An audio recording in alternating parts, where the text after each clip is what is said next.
যেখানে বানত তৈরি হয় সেখানে আপনারা ছাত্র ভর্তি করবেন না ইনশাআল্লাহ। বলেন, ভর্তি করবেন না? এরা কিন্তু অভিশপ্ত, গজবপ্রাপ্ত।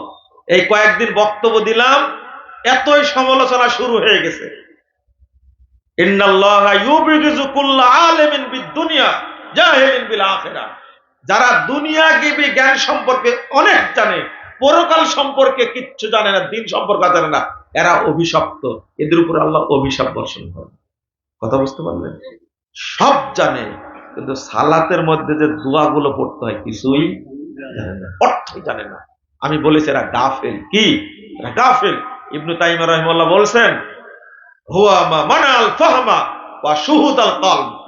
যে ব্যক্তি ভিতরে সালাতের মধ্যে অর্থ বুঝে না এবং অন্তরকে ধরে রাখতে পারে না, বিহাইসি ইয়াকুনুর রাজুলু গাফিলান, ও গাফেল ব্যক্তি।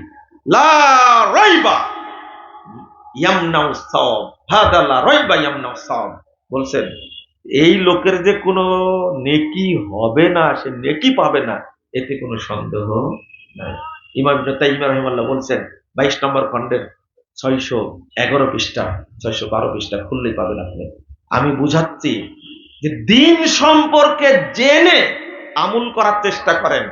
আপনি সারা দুনিয়া জানলেন, দিন সম্পর্কে জানলেন না, আল্লাহর কাছে আপনি কি অভিশপ্ত বান্দা একটা। আল্লাহ যেন আমাদের বোঝার তৌফিক দান করেন।